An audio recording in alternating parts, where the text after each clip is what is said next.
Buti nakapagpahinga ka na. Sama-sama na kayo ni Tatay, Kuya Junior, Kuya Boy, si George, at saka si Ate Evelyn. Magkaroon kayo ng reunion. Pasensya ka na, Nay, hindi ako makadalaw dyan dahil wala akong pera, wala akong passport para pumunta man lang dyan para magdalaw kayo. Kaya nandito lang ako. Pasensya na, Nay. Mahal na mahal ko kayo. Ipapamisa ko na lang kayo.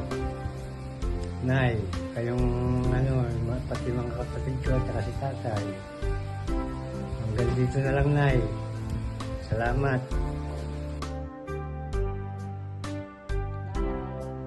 Pasensya na po at walang namin sila yan. Tatanawin na lang namin na kayo sa Chocol dyan sa Canada. Kasama mo na lahat ng mahal sa buhay dyan sa buhay. Miss namin yung mahal sa amin.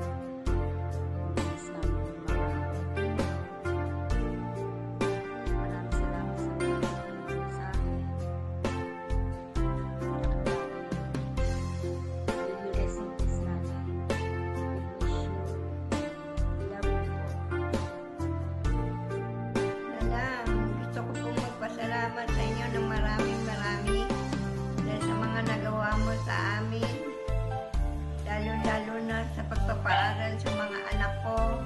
Mula kay Freddy hanggang kay Jess ngayon. Sa lahat ng biyanan, ikaw lang siguro ang biyanang hindi nakakalimot sa mga anak niya. Kaya saan ka man ngayon naroon, sana hindi mo pa rin sila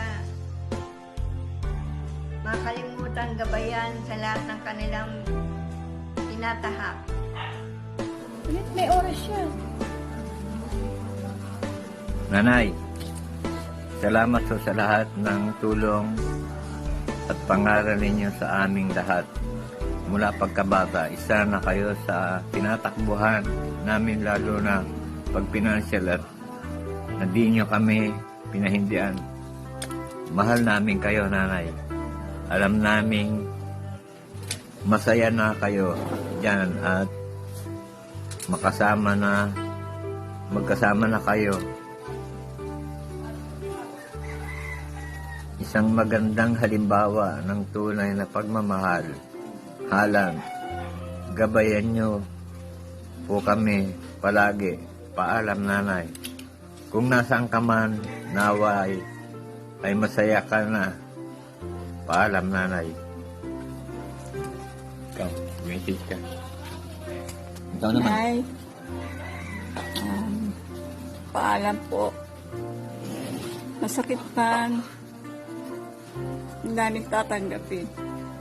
Sa lahat, maraming salamat sa pagmamahal na inukoy mo sa amin at pagsuporta. Ngayon, Nay, Papasok na yan. wala ka na mararamdaman sakit. Papasok kay Maya yan. Magiging masaya ka na kasama nila Tatay, Paano mag-edit, no? George at Brian at Evelyn. Maraming salamat sa lahat, Nay. Mamimiss ka namin. Salamat po.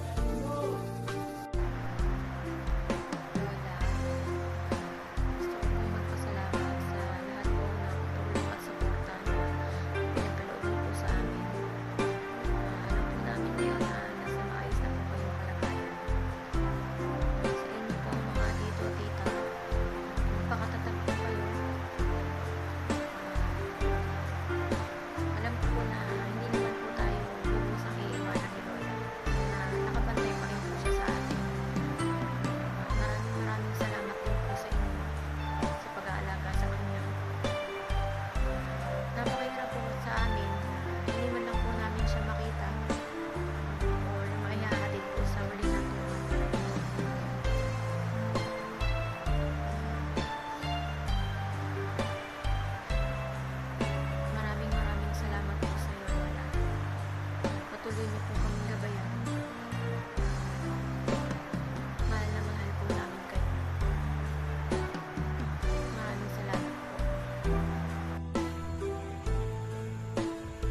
Lola, nagpapasalamat po ako sa lahat-lahat. Napakasakit po na ngayon na wala na kayo. Pero tinatanggap ko na rin po. Dahil alam ko pong hindi na po kayo makakaramdam ng kahit na anong sakit. At alam ko pong magiging masaya na po kayo sa piling ng Panginoon. Gabayan niyo po lahat ng mga naiwan niyo. Mahal na mahal ko po kayo lahat.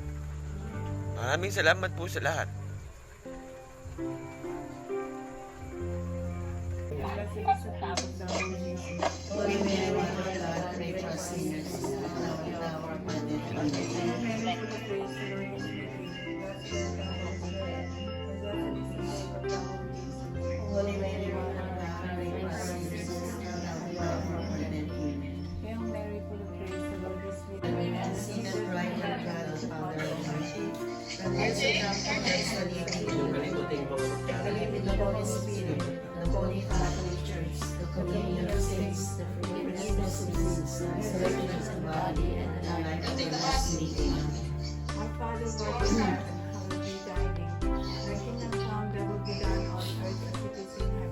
Give us this day our daily bread, and forgive us our trespasses, as we